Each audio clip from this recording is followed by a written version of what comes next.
Welcome to Tab Media's special report. We're talking with Glenn Sandifer from Unforsaken Ministry. Welcome, Glenn. Thank you. Glad to be here again. I know.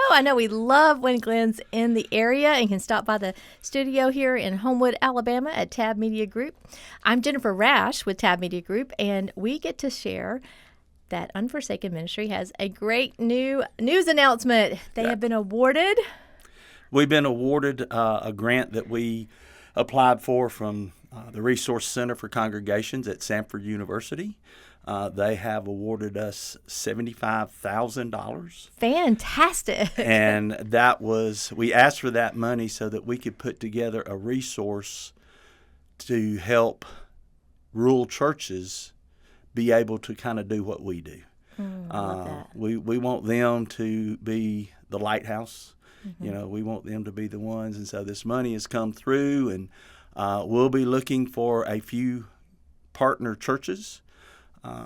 If you're interested at all, please reach out to me, 205-246-2030, or on our website at unforsakenministry.org. But we are going to need some partnering churches. And part of that grant will help us financially support you in your first year of working with folks in addiction. All right, so Unforsaken Ministry is on the hunt for a few rural churches who are ready to launch a ministry to walk with families in addiction that may have someone dealing with addiction. Great way to reach your community, to be a ministry for the families in your communities. And Unforsaken Ministry has it all really worked out. They know what they're doing. They do it already. Glenn is on the road all the time, and he would love to expand his footprint and get this moving all across the state. So, Glenn, give a little sample of what you mean by a church coming alongside and partnering. I think a lot of people don't realize there's help out there. And if the church will be aware of the needs, especially in the world of addiction around them, not that just there's an addiction around them, but there are needs there. And they can reach out to the person or maybe the family of someone who has an addiction. They would be, they would be the lighthouse. I could come in and help. But and I think I said this in the last one, but I could come in and help, but I'm gonna leave and go back home. Right. So maybe that would give them the thought that Jesus is gonna come help me, but then he's leaving. So our heart is that the person in addiction, but also the family, sees the church as the hands and feet of Christ. Right. And when the church gets involved in their community like that, your church can't help but grow because we are doing what God has called us to do, to take care of the orphans and the widows, the lepers, those who are without hope. And, I've had one instance early in my life as a minister when somebody said, "There's no hope for that person," and it made me mad. Oh, wow. Because if there's no hope for him, there's no hope for anybody. So I want people who think there's no hope, that there is hope. And kind of where the name came from. Those who think they're forsaken, they're not, they're unforsaken. I love that. All right, so churches will be able to get information. You'll guide them, walk them through. They're not going to be like, hey, I don't know what I'm doing, but I'm ready to start. That's okay, right? You can bring them in and say, here's step 1, step 2. We'll have just a resource kit, in a sense, available, but even just having your ear, that will be amazing. Tell us, how long have you been working with people in addiction? The ministry has been going for about a little over 3 years. We started August of 22, but I first worked with the person in addiction in probably 2002. Okay. '02 or '03. Okay. As a pastor, not as my main ministry, and that opened the door for me to help others. The whole time I was in Gordo at Mount Pleasant Baptist Church, people knew that our church was open to folks in need, and when we helped one, word of mouth, and we helped another and another, and it's just neat to see. It's awesome when people talk about us in the addiction world. Oh, that's so interesting. I was talking to one lady one day. She was in jail, trying to convince her to go to the Love Lady. Okay.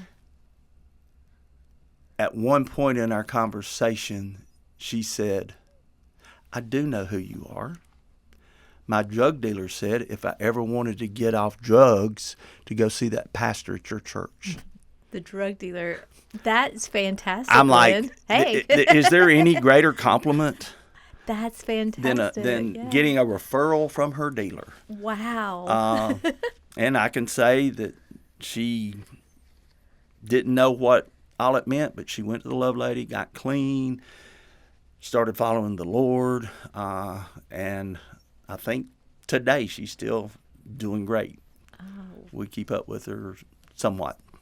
You know, that is, you're right. If that is the reputation, you know, they're not fearful, they're not negative. They're like, if that's the path you want, let me tell you who to go see. Yeah. I love that. Yeah. Can you imagine if our churches all, no matter what the context was, but the church was known for that kind of healing and help and just openness? Wouldn't have to spend so much money for advertisement on Tab. Hey, now we need those advertisement dollars. I'm kidding. I'm kidding. I'm kidding. But you know, one thing you said made me think. I've heard this concern so many times from churches. There's almost a fear if I actually put myself out there. If we put our church out there, and we are known for helping, like you said, word of mouth will spread, and then there's too many people. There's too much. Well, how do you advise churches to move past that fear of what if there's a line of people wanting help? I believe fear comes from a lack of faith. If God has truly called you to this, and I think we read all through Scripture, He's called all of us, maybe not to working with people in addiction, right, but the down and outs. You know, people who feel like nobody cares. If He's brought you to it, He's going to sustain it. He's going to provide. He is the great provider. right. You know, we've had some times when our finances didn't look real good, but yet we've never had to tell somebody no. Wow. Because there wasn't any money in the bank. Might not have been much, Right. but it was enough to take care of their needs. So I think fear can be an excuse Right. for some people, but I think a lot of times fear is just they don't know. You know, they don't know what it entails. Right. It does get your hands dirty, but when you see the end results, when you see somebody you took to rehab a year ago and they graduate and they don't look like they did, you know, they don't have pale skin and no teeth and no life in their eyes, and then they get out and we're able to continue to walk with some of them. I've had, I think last time I mentioned that we supply brand new beds. Yes. Yes. Had two ladies in the past month that said they were both early 40s, first time in their life they've ever owned their own bed. Wow. Got a thank you note today. Lady said, I haven't owned my own bed or anything else for 21 years. 21 years. You never know how much this means to me, and it does help in my next steps. So And that makes me think that not everyone's going to have that amazing end result story. But even in the moments where the person relapses, walks away, doesn't actually do what we had hoped they would do, we still showed them Jesus. And we showed everyone who is around that person Jesus. And in that moment, you don't know what was happening. And so even if the story's not always the happy ending, it seems like it's still worth the effort, if, again, like you said, if we're being called to this ministry. Yeah, and if you're called to it, it's not about how many people get fixed. Mm-hmm. It's about how well you obey what God has called you to do. That's great to remember. Not everybody followed Jesus. The rich young ruler asked him, what do I need to be saved? And Jesus told him and said he walked away downcast. So there could be those that turn away. But that's between them and God. Right. Between me and God, I'm just to show them love and hope, grace and mercy, not judge them or condemn them. Right. What was it? If not for God, there go I, or some statement like that. Yes, absolutely. You're listening to Glenn Sandifer, Executive Director of Unforsaken Ministry. We are talking about how churches can partner with Unforsaken Ministry and come alongside developing a ministry to their community to help walk alongside families who are dealing with addiction in some form.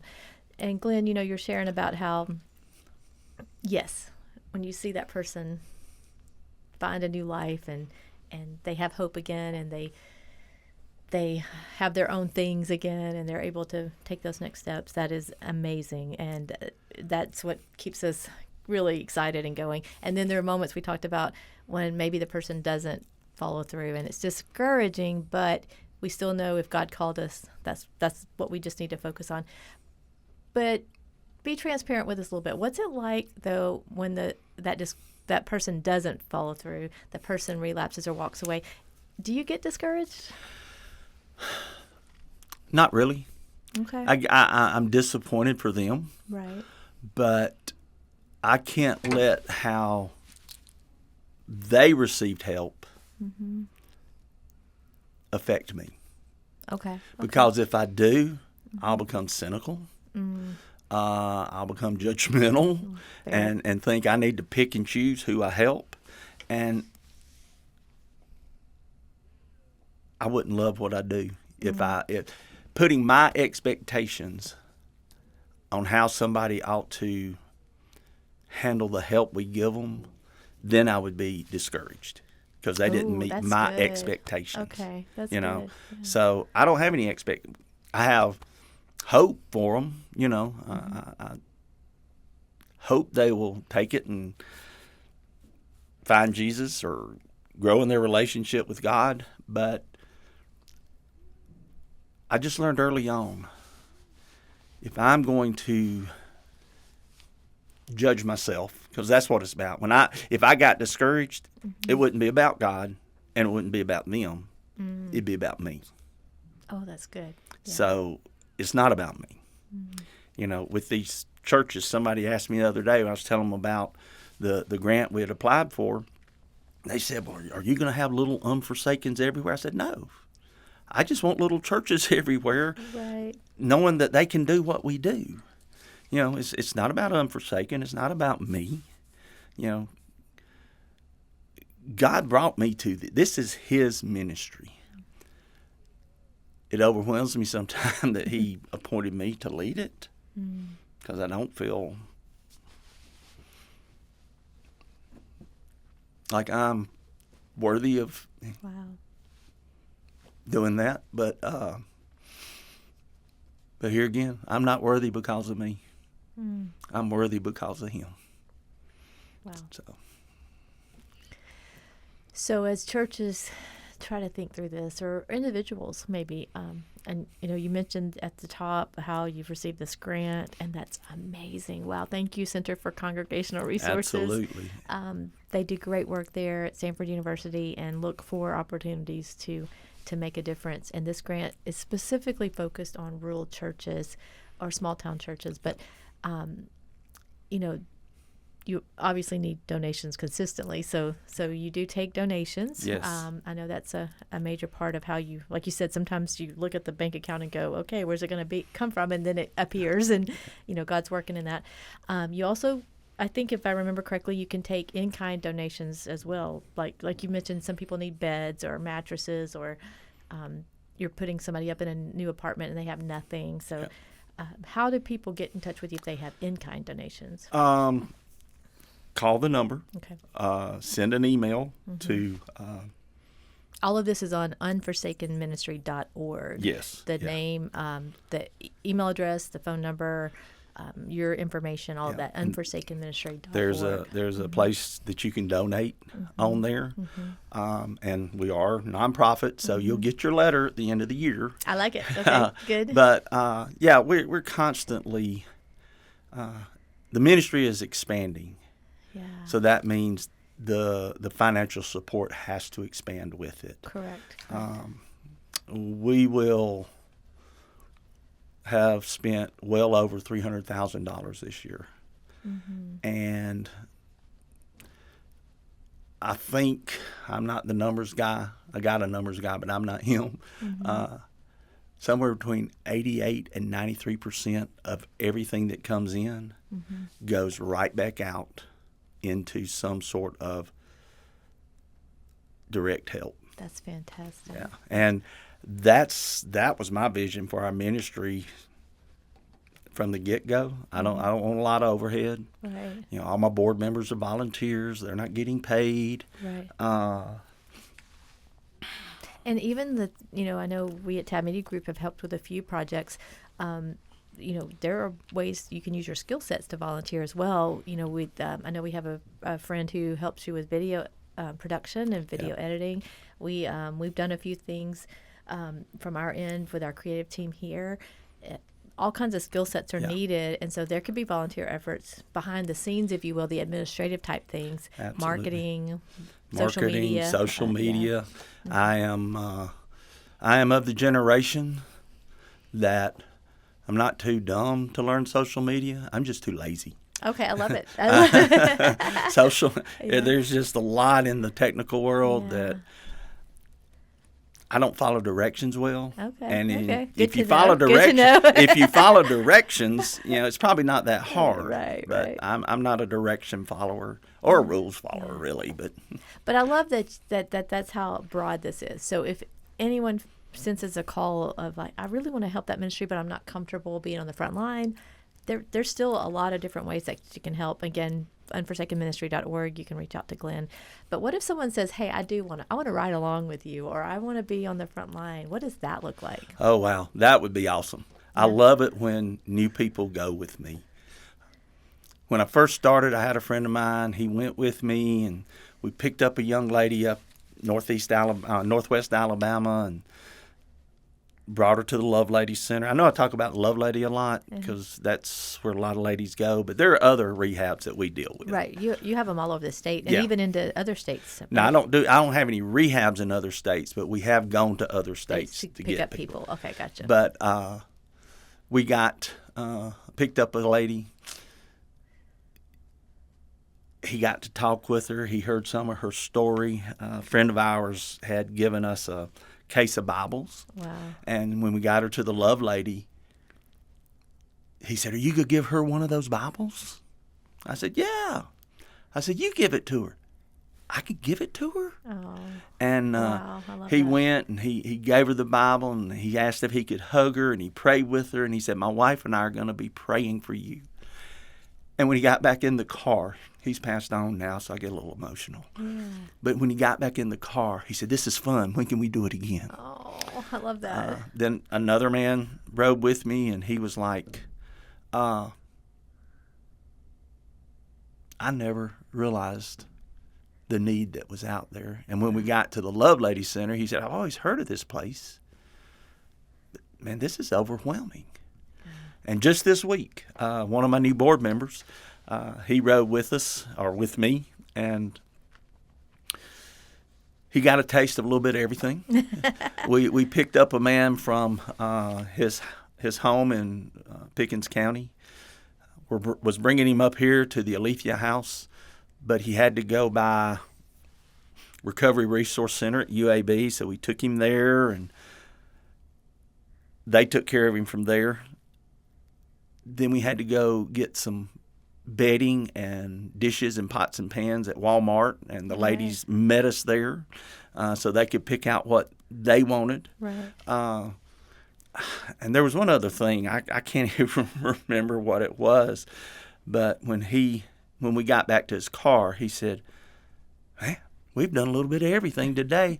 I said, "The only thing we really didn't do was go to a jail and pick up somebody." And you do that sometimes, right? But we do that quite often. Yeah. I'm going to put your name and number in my phone so that if I ever go to jail. I hope I don't get in jail. But if I ever get in trouble, I'm going to definitely say Glenn knows everybody. So he would be a great one to call. And I can imagine all that you get to do and the opportunities that are there. Wow. And I love it. I couldn't do any of it if it wasn't for all those people behind me who are praying, faithfully giving. I get monthly checks or monthly donations anywhere from $25 to sometimes $10,000 or $12,000. Wow, that's fantastic. It's crazy. Yeah. But the $25 means as much to me as the other, and I'm so grateful for the $25. Right. And if we have enough $25 donors, so I say, if that's what that could equal $12,000-$15,000. Right. Well, in that one day you were talking about things that we don't think about. A person really in recovery, trying to do all the things, and maybe they don't have a vehicle, or they haven't earned their driver's license back yet, or whatever.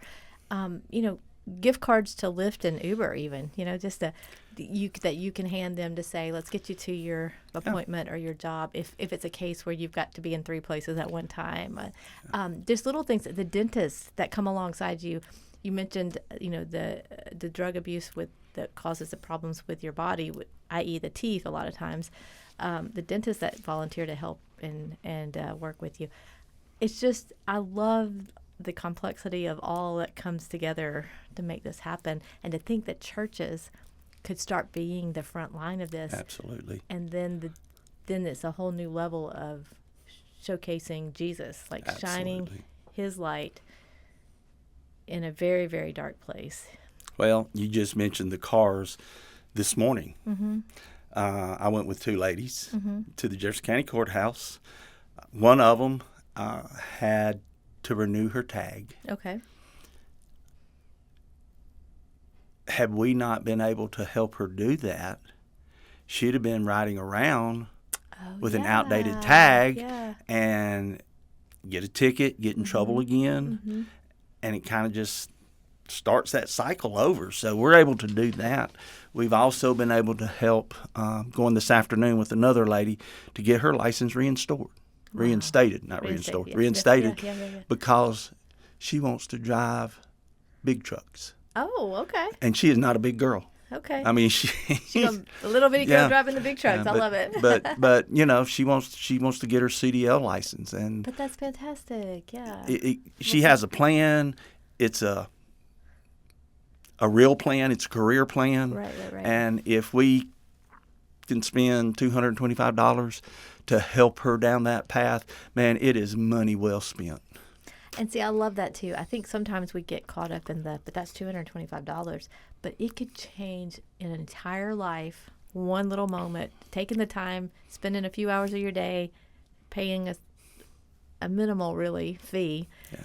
It could really change the entire trajectory of her life. And it's crazy to think that not doing that could also change things. Like you said, not getting the tag could start a thread that turns in a different direction. Right.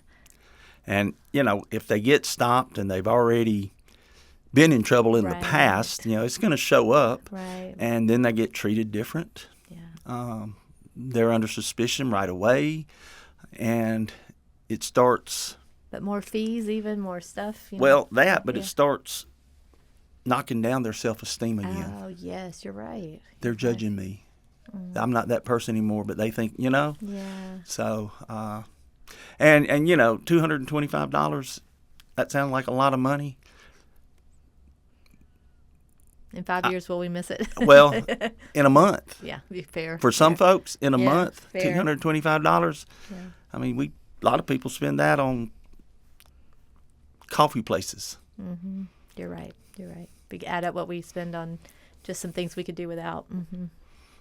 Wow. Yeah. Okay, so unforsakenministry.org. Glenn Sandifer is your contact. He may not can take care of your need, but he can certainly get you to the next step. But he is doing so much and doing it all across the state, and we're so excited to be partnering with him and friends with him and love following him around. And I appreciate that you stopped by here and there to update us. Thank you. Congratulations on this new grant that we know will be a major help. And churches, you need to be lining up. He only has so many spots. So be thinking about this, praying about it, talk to your people, and give him a call. Unforsakenministry.org.